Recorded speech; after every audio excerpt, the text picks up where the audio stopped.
Hey friend, it's Mai with Creative Vibes Music Therapy, and it's been a while. Some of you might know that we've made the jump to hiring employees over the past year or two. I thought it'd be a great opportunity to talk about how we've been working towards creating an anti-capitalist private practice that aligns with our values. I know what some of you might be thinking. How can a capitalist business possibly function in an anti-capitalist way? It's not always easy, and we're definitely not perfect. There's always room for growth. But we're committed to doing what we can to challenge the traditional business model and build a practice where everyone, therapists and clients, feel valued, supported, and seen. So, here are some ways we've been striving to make that happen. Hopefully, these ideas can inspire you if you're thinking about starting your own practice or are finding ways to incorporate anti-capitalist principles into your existing work. One of the most important principles we've implemented has been financial transparency. Every financial quarter, we hold a meeting where we review our profit and loss sheet together. Everyone on the team gets a clear understanding of how much money is coming into the practice, how it's being spent, what's left over, and why. This might seem like a small step, but it's really one of the easiest and most impactful ways to build mutual trust and shared accountability. I remember when I was starting out as a contractor in my early years as a music therapist and talking with my coworkers about how unfair it felt when we discovered the massive gap between what the business was charging clients and what they were paying us. It was really frustrating because we didn't understand where all the money was going, and at that time, it just felt like they were pocketing the difference. But if they had been transparent, if they had explained the costs of running a business and paying for overhead and insurance and marketing and administrative work, I probably would have been a lot more understanding and felt a lot more taken care of. And that experience has really stayed with me, and it's a big reason why I've made transparency a core value of this practice. And this feedback isn't unique to me. The team has also shared similar feelings from their own experiences. They've also wondered in past jobs, where is all the money going? And when they didn't have clarity, it just creates a sense of distrust and makes people feel undervalued, even when their paychecks arrive on time. By sharing our financials openly at Creative Vibes, we eliminate that uncertainty.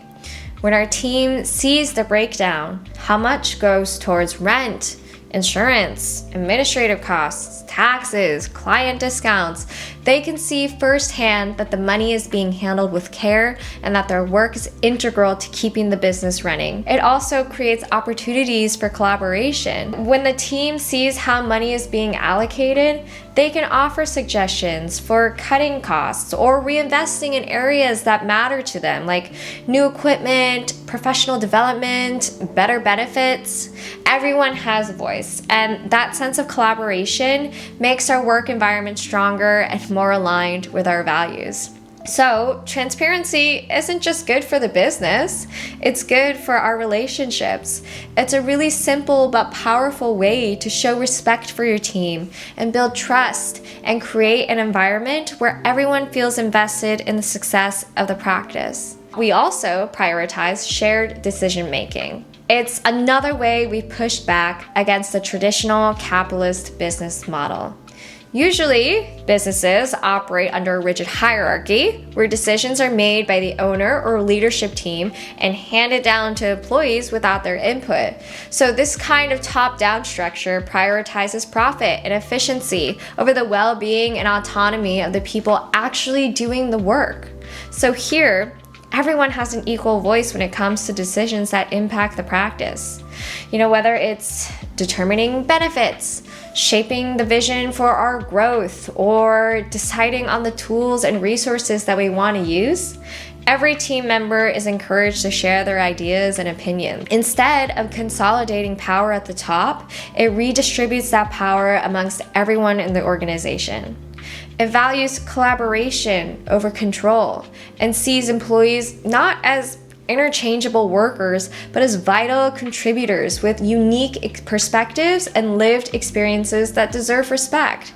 For example, when we discussed health benefits, we didn't just pick a plan and announce it to the team. Instead, we gathered everyone together, went through the options like a Coursera or an ICRA or a group health insurance plan or stipends, and we talked about the pros and cons of each one. We listened to everyone's needs and concerns, and together we decided on a path forward that worked best for the group. This process doesn't just build trust, it also ensures that the decisions we make are more thoughtful and sustainable. When people feel heard and know their opinions matter, they're more invested in the outcomes. And they're also more likely to bring up concerns or ideas that leadership might not have even considered. Of course, does it take longer to make decisions? Sure, but I always like to say that this is not life or death because we took an extra week to make a decision that makes sense for everyone. By working together, we're creating a space where everyone feels empowered and invested in our shared success. And that is really important. Going along with that, at the end of each year, if we've done well financially, all of the extra profits the business has made goes directly back to the employees. This ensures that everyone benefits from the success of the practice, not just the owner. So this is really important to me because it challenges the traditional capitalist business model where profits are typically funneled to the top, to the owner or executives or shareholders, and while employees only ever see a fixed wage or salary. Instead, profit sharing recognizes that every single person on the team contributes to the success of the business. I mean, this practice would not exist without each member of our team.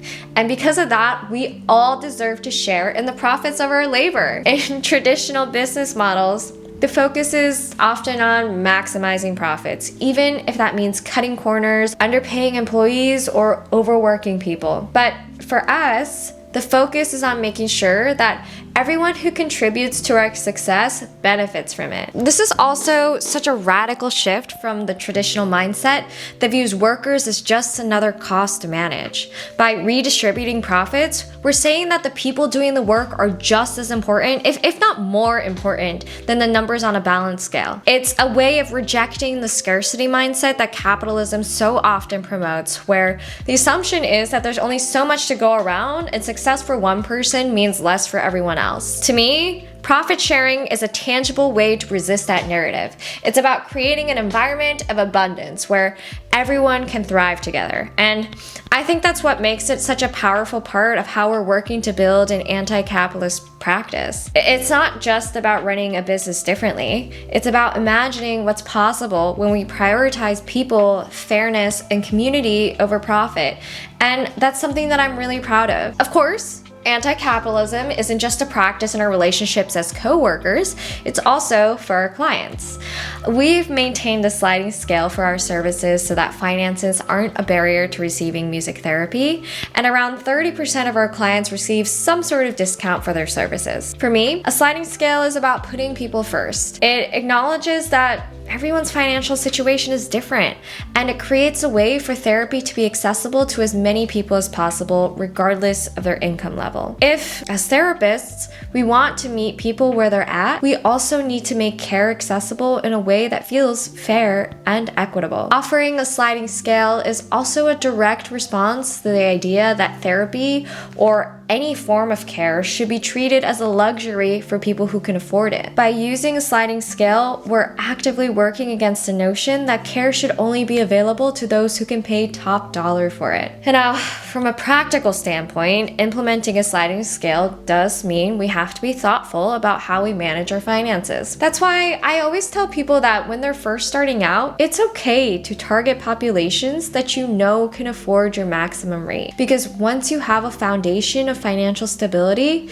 you're in a better position to offer sliding scale rates to more people in your community. Ultimately, the sliding scale is about creating a system that works for people, not just for profit margins. And to me, that's what anti-capitalist work is all about. Reimagining systems to center people's needs, humanity, and dignity. So, our work goes far beyond providing therapy sessions. At Creative Vibes, we strive to be true advocates for our clients, creating spaces where they can fully be themselves, free from judgment or oppression.